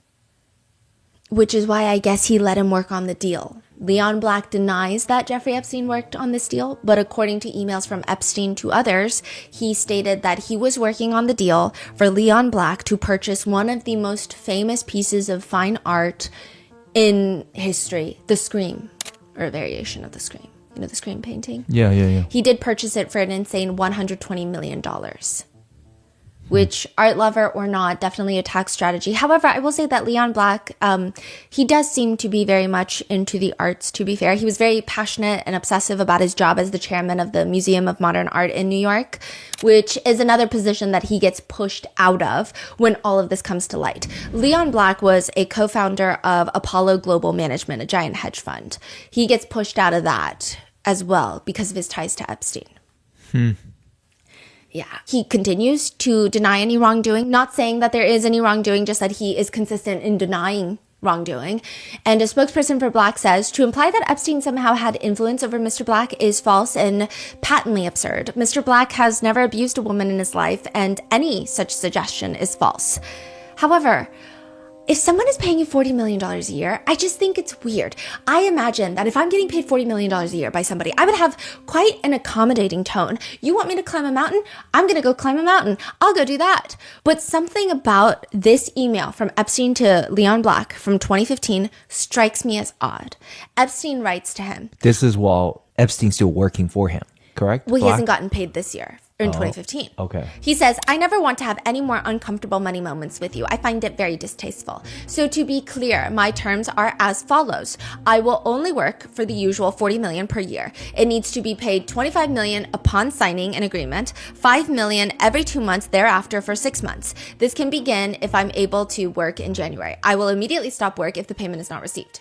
That's fucking crazy, you know, because if you're a billionaire and you're hiring someone to do your tax, you can literally hire any human being on this world to do that. Yeah. Meanwhile, Epstein is like, pay up right now. Don't stop playing around. And I don't want to talk about this with you ever again. Yeah.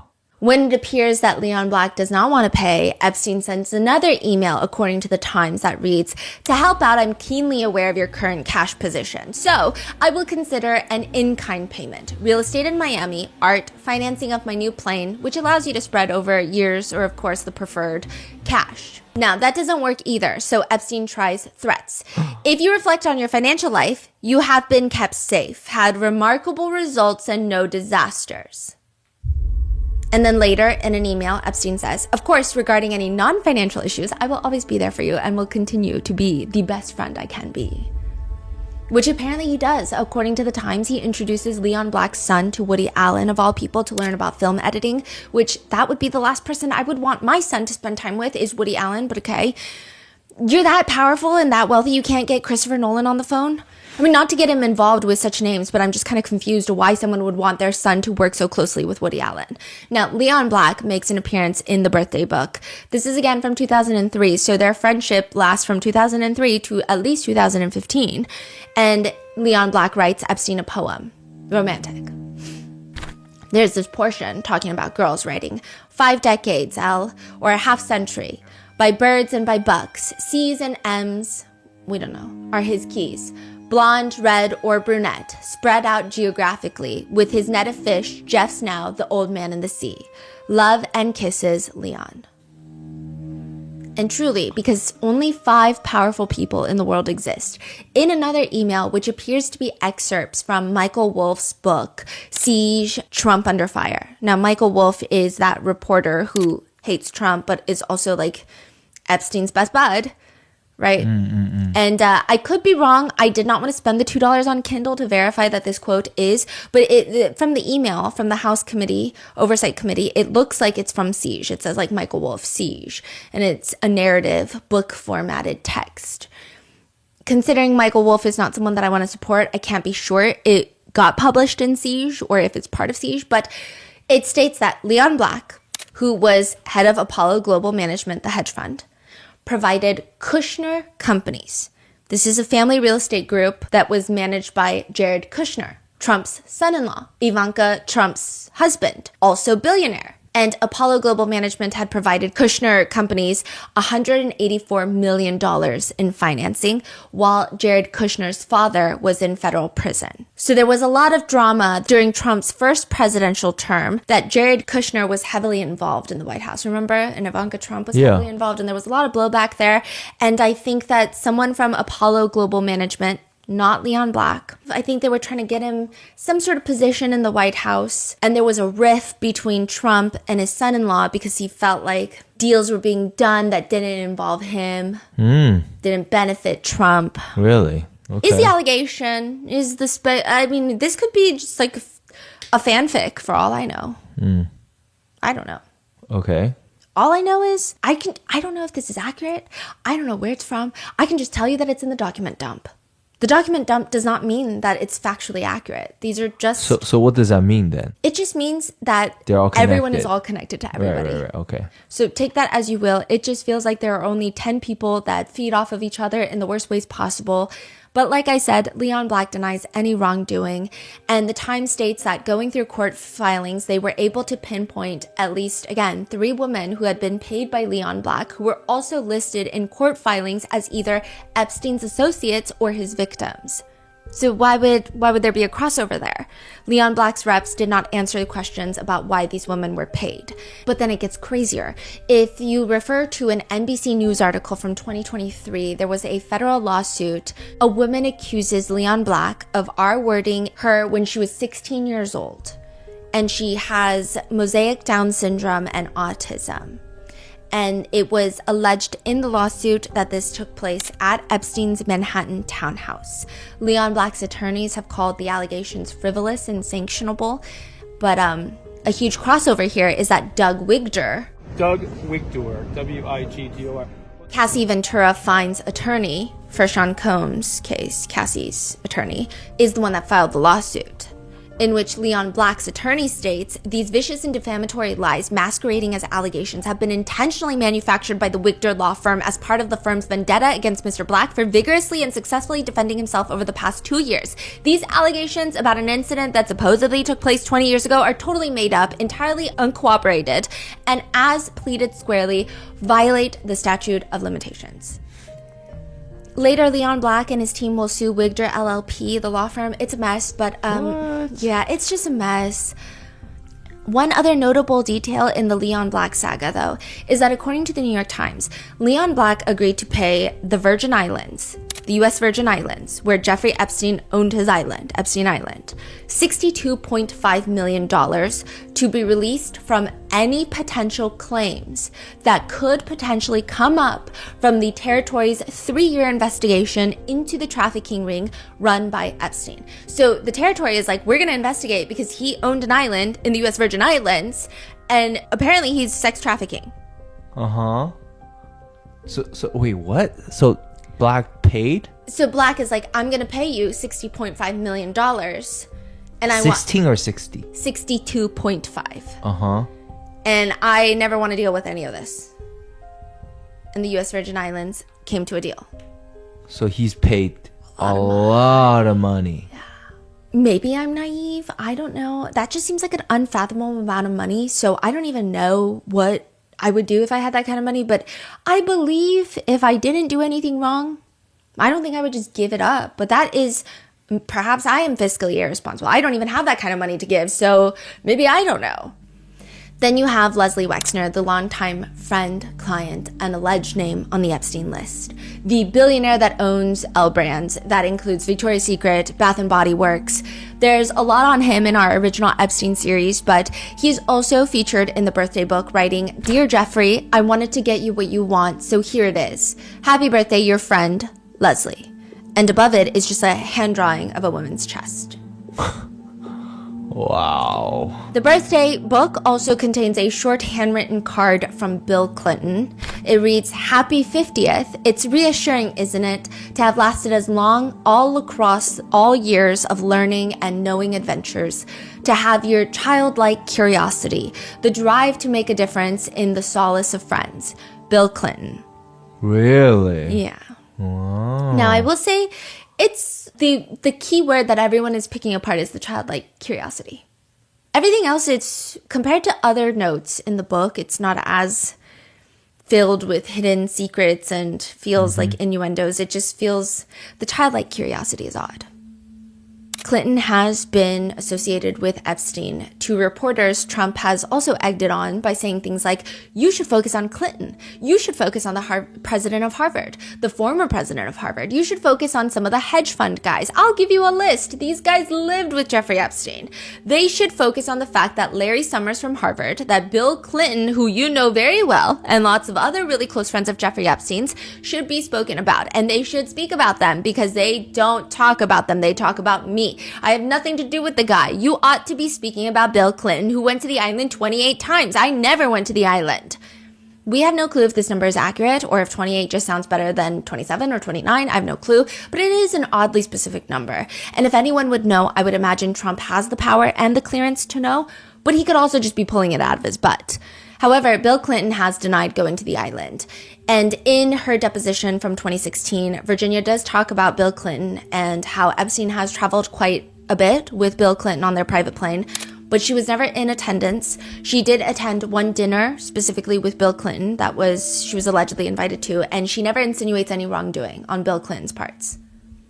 She never witnessed seeing anything strange, just like she did with Trump. She never witnessed, and that's not to say that she is not being truthful, or that's not to say that nobody else did.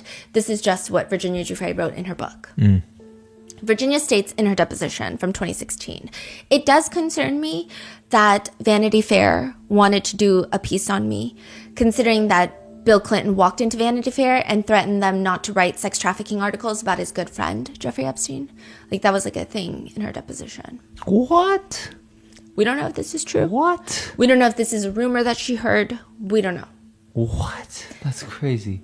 Then in an email to the ambassador of Turkey, Tom Barrack, Epstein emails Tom, "Send photos of you and child, make me smile." Now, Tom Barrack does have 6 children, but very creepy nonetheless. Tom Barrack responds, "Hope you're good, let's catch up." To which Epstein then responds, "Hope you're good, photos look good. FYI, I receive many calls a week about both Donald, redacted, it's redacted, beauty contest, Mar-a-Lago, etc., and Clinton from reporters. Less so recently with Clinton, but my answers are always, I have nothing to say, or I try to ignore altogether. A few times I have been ambushed on the street with questions, but am more careful now." Why is he saying that to him? I guess to try, I don't know. Some people insinuate all of these as like sly threats. Some people insinuate it as like, "Hey, I kept my mouth shut, reward me." Yeah. And some people just say, "He just sounds weird. And maybe we should not draw anything because we don't know what any of this is." But the most interesting connection between Epstein and Clinton is the painting. In the recent release document, because remember the painting of Bill Clinton in heels and he's sitting in the Oval Office on an armchair with his legs draped over the side. In the release documents recently, Epstein emails someone and that person is redacted, but Epstein tells them, quote, "Hang the Clinton painting in place of the artwork so that people walking by can smile." What? What does Ghislaine say about Clinton? In her 2025 proffer interview, she says, quote, "I went to the White House with Epstein once for, I think it was for a historical, like one of those benefits, and I met the president then. But then like 1,000 other people shook his hand." And then she says that her and Clinton had a very strong mutual friend, the then mayor of Miami, Philip Levine. Philip and the president were very good friends, and Philip and I were very good friends. So I actually was introduced to the president post his coming out of the White House and became friendly with him because of Philip Levine. This is all said very nonchalantly, but you have to remember that Ghislaine Maxwell was present at Chelsea Clinton's wedding, Bill and Hillary Clinton's daughter. So it seems like she's just like, I mean, yeah, we have like mutual friends. I met him at a White House event once, but there was like 1,000 other people. And then once he came out of the White House, you know, we had like a good mutual friend. But like you were present at their daughter's wedding. Then there is the whole email about Hillary Clinton doing naughties with Vince. Vince Foster was a White House council member who there were rumors that he had an affair with Hillary Clinton. And then Vince Foster was found dead of self-exit. So, what? But the email doesn't say anything other than Clinton was doing naughties with Vince, is what Epstein is alleging to somebody. Now, on the other side of the aisle, the other major politician wrapped up in all of this is clearly Trump. Trump has been named in the massive document dump from November at least like, it's a lot of times, hundreds of times thus far. It's pretty evident that Trump and Epstein have some sort of long-standing relationship. When that soured, why that soured, how it soured is unclear. How deep their friendship was, how often they hung out, how much did they know about each other's personal lives, that is also unclear. But there is evidence of friendly relations. There's archive footage from NBC that shows Trump inviting a ton of NFL cheerleaders to Mar-a-Lago. And you can see Trump, who was 45 years old at the time, dancing with these cheerleaders. And then he spots Epstein, who walks in, invites him in. They're off to the side just watching the cheerleaders. Trump is pointing at one of them saying she's hot. Epstein is laughing. And it's pretty clear that at some point they were friendly. Epstein was present at Trump's second wedding to Marla Maples, but also a lot of people were present to that. So, I mean, they're New York socialites. He was also present at the opening of the Harley-Davidson Cafe in New York. There is a photograph of Epstein next to Trump and Ivanka, as well as Eric Trump, who are very clearly children at that point. They were pictured at events at Mar-a-Lago together, more notably Victoria's Secret events. Victoria's Secret, again, owned by L Brand's Leslie Wexner. Now, the interesting thing is, I think MAGA was fine with all of this because most of these documented instances of them being friendly were before he took that plea deal. So there is this hope that the person in office had no clue. And once they had a clue, stopped hanging out with Epstein, right? Or maybe they even stopped way before the crimes. Maybe they started getting an inkling of it, which means that Trump should release the files because he always made it appear that Bill Clinton was the main one in the files. So the Democrats are protecting Epstein and the high up officials. And clearly Trump is not fond of Jeffrey Epstein.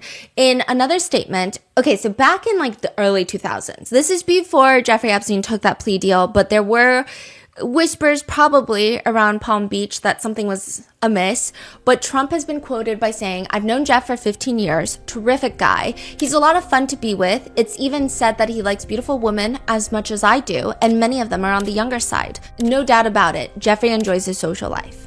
Clearly, now he has changed his tune, which he says things more along the lines of, well, I knew him like everybody else in Palm Beach knew him. I mean, people in Palm Beach knew him. He was a fixture in Palm Beach. I was not a fan of his, that I can tell you. I was not a fan of his. I was not a fan of his, that I can tell you. I was not a fan of his, so... It's understandable that people have questions, but it's weird because Trump starts getting very agitated when people keep asking, stating that this whole Epstein thing is so boring. Why are we still talking about it? Quote, "It's pretty boring stuff. It's sordid, but it's boring. I don't understand why it keeps going."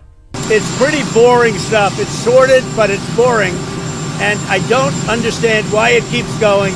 Which sounds rather defensive for someone who has nothing to do with Epstein. Another time he responds to a reporter saying, "Are you still talking about Jeffrey Epstein? This guy's been talked about for years. Are people really still talking about this guy?" And are people still talking about this guy, this creep? It just seems like a desecration. I will say that in the recent document release, there are a lot of references between Epstein and others alluding to the idea that Epstein has information on Trump that Trump would not want out. In an email thread to Kathy Remler, she's the former White House counsel for President Barack Obama, and she is the current chief legal officer at Goldman Sachs. She sends Epstein a link to the New York Times piece about Trump's crimes. This is in 2018, so this is recent. This is like way after the public knows about Epstein. Trump is in office. He's serving for his first term. Epstein is alive. He's not in jail. Kathy sends this link to Epstein. And the article is just talking about why Trump needs to be impeached. Epstein responds, "I think he makes the argument that it was his, Trump's money, making it not illegal," because it's about campaign funds and there was a whole debacle. Though he said he only found out afterwards, ? I will say Jeffrey Epstein is not very coherent in his emails, but he's just kind of like, oh yeah, this is what Trump's team are trying to say. And then he emails, "I'm sure his accountant has flipped anyway. I did talk in detail to Starr yesterday regarding indictments, how Trump can make a deal, special counsel, Clinton's trash can. Yes, Starr, give me more. Yuck." I don't know. Okay, it's just like... it's the ramblings of someone that is unhinged. Kathy responds more coherently. "It makes no difference whether it was his money. Issue is failure to disclose, plus fact that he has lied his ass off and about it makes clear that he knew it was illegal." Epstein writes back, "You see, I know how dirty Donald is. My guess is that non-lawyers, New York biz people have no idea what it means to have your fixer flip." Yeah. Then in another email thread, Kathy, again, former White House counsel, emails Epstein, "Trump is so gross." Epstein responds, "Worse in real life and up close." Which these are exchanged in 2017. So, I mean, Kathy would have known that Epstein is also gross. But what is new at this point? Everyone's a disappointment on both sides of the aisle. It really doesn't matter. And if you're concerned that perhaps she didn't know and did not vet Epstein before talking to him, I highly doubt it. But there is another email exchange between the two of them where Kathy says something along the lines of, "Most girls do not have to worry about this crap." So she's talking about how she has to worry about like all of these different things. Anyway, kind of pick me, but Epstein responds, "Girls, careful, I will renew an old habit." Oh my God.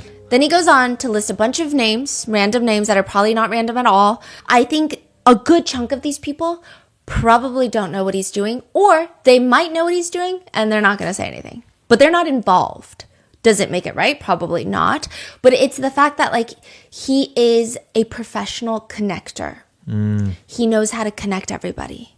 And that's why JP Morgan was in so much shit and they had to fork up hundreds of millions of dollars to Epstein victims, because JP Morgan, the argument is that they should have known that all of Epstein's funds were suspicious because they were working with him even after his conviction in 2009. But Epstein was allegedly introducing them to people like Bill Gates and introducing them to very high profile clients. JP Morgan? Yes. Oh. And there was like one banker that he specifically worked with. I mean, I don't want to say banker, high up executive that he specifically worked with and was very close with, Jess Staley. He's also in the emails where they make a lot of Disney references. They make like Disney princess references, which some netizens think, what is that code for? We don't know. But there was it's just a lot of drama there too, because I think at one point they wanted him to they were trying to get Jamie Dimon out of JP Morgan and into the White House. So that Jess Staley could take over as chairman of JP Morgan. But that didn't end up working out. Jess Staley ends up getting, I don't know if he resigned, but there was a lot of drama because of the Epstein thing. And then I don't know if he currently is, but he then moved on to be CEO of Barclays. Wow. Yeah, so very powerful people. Yeah. Now, this is very cryptic, but in another text thread that was released, an unidentified person, this is in 2018, so again, a year before Epstein's subsequent arrest and death, they text Epstein, "It will all blow over. They're really just trying to take down Trump and doing whatever they can to do that." Epstein responds, "Yes, thanks. It's wild because I am the one able to take him down." In another email thread, Epstein writes, "Prince Andrew and Trump today, too funny." So this is when Trump went to London and I guess met with Prince Andrew. And then another email, "Recall Prince Andrew accuser came out of Mar-a-Lago." So all of these emails leads people to wonder, is this Epstein just bluffing, or does he really have something on Trump that can end him? And what would he possibly have on the president? So far, the emails, they keep alluding to information, but there's not really any information, at least in the emails. For example, Epstein was in a very close contact with another reporter, this one from the New York Times, Thomas Landon, and also not a great person apparently, but he is asking Epstein for information about Trump, and Epstein responds, "Read my airplane logs and Hawaiian Tropic contest. Have them ask my houseman about Donald almost walking through the door, leaving his nose print on the glass as young women were swimming in the pool, and he was so focused he walked straight into the door." Then another email, "Research how he paid for Mar-a-Lago. Matt was his bagman. Trump shuttle, Trump casino. Review SEC filing to see backdates of taking money." Also, Thomas Landon, in my opinion, is a fucking weasel. People make it seem like all of these reporters are messaging Epstein because they're going undercover to take Epstein down. But he's asking Epstein all these questions, almost treating him like an advisor. He would even ask him things like, if you knew Trump was going to win the election, how would you position your portfolio? Thomas Landon also asks Epstein if he wants to get connected with the guy who runs SoftBank. The Japanese Yeah. billionaire, yeah. Yeah, and this is full-blown offer from Thomas Landon. It was not requested by Epstein. It's almost like, here you go, let me connect you to another powerful person. Why would you want to do that? Probably not for victims or for the greater good. But what do I know, right? He also asks Epstein for charitable donations. Regardless, the New York Times has since released a statement writing, "Landon Thomas Jr. has not worked at the Times since early 2019 after editors discovered his failure to abide by our ethical standards." So as with everything that is involving Trump and Epstein, the story changes nonstop. Another aspect of that is the ever-evolving storyline of why Epstein and Trump are no longer friends. At first, the story was Epstein was behaving in an inappropriate manner towards a girl that worked at the club, so Trump defriended him. Then the story became that Trump and Epstein got into a fight over a real estate deal, so they had a falling out. Now, the more recent updated version, which is that Epstein poached a girl from Trump's Mar-a-Lago spa staff, which is unacceptable. We know this to now be Virginia Giuffre. But Trump states, Virginia Giuffre? I don't know. I think she worked at the spa. He stole her. He stole people who work for me. I have a great spa, one of the best spas in the world at Mar-a-Lago, and people were taken out of the spa, hired by him. Yeah. I think she worked at the spa. I think so. I think that was one of the people. He stole her. And by the way, she had no complaints about us, as you know. then at another point, he explains again, people would come and complain. This guy is taking people from the spa. I didn't know that. And then when I heard about it, I told him, I said, listen, we don't want you taking our people, whether it was spa or not spa. I don't want him taking people. But interestingly, in an email from 2019, Epstein writes to a third party, Trump asked me to resign from Mar-a-Lago. Never a member ever. Of course he knew about the girls as he asked Ghislaine to stop. And this was when Epstein probably didn't know that A, he was going to be arrested, B, he was going to die, and that C, that his emails would be released by the House Oversight Committee. Now, there is a big deal being made about whether Virginia named Trump as an abuser or not, and clearly she did not. And she only had nice things to say about him, and that is very much her experience, and she's quite transparent and seems transparent in all of her statements, but that does not mean that Trump has not been accused by others. Maria Farmer is a survivor of Jeffrey Epstein's. She alleges that on one occasion, she was at Epstein's office. This was in the 90s. Trump gets there too. He starts eyeing her up and down and doesn't stop until Epstein comes and tells him she's not for you. She alleges that Trump would say, she looks young. I thought she was 16.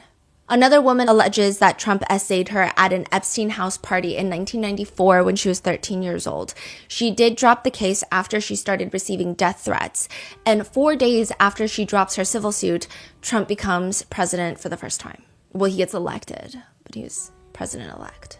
There is a picture from the birthday book that depicts Epstein and a few of his buddies holding up one of those giant checks, and it's made out to be $22,500. And it's paid to the order of Jeffrey Epstein, signed DJ Trump, Donald J. Trump. I will say it looks like some sort of competition or tournament, probably held at Mar-a-Lago, but the writing under the picture reads, Jeffrey showing early talents with money and women, sells fully depreciated, redacted, to Donald Trump for $22.5K. We're assuming the redacted is a victim's name. Fully depreciated? Yeah. That's crazy. The rest of the caption reads, showing early people skills too. Even though I handled the deal, I didn't get any of the money or the girl. And there are rumors that because of Epstein working very closely and there being rumors that Epstein was trafficking, there are allegations that Epstein was trafficking women from Eastern Europe. Some people have come to the conspiracy theory that perhaps a very powerful woman was introduced through. I think that is so far a conspiracy. I couldn't find too much in any of the release documents. I don't really see many official sources talking about anything of that sort. It seems so far to be existing in the TikTok and Reddit sphere primarily.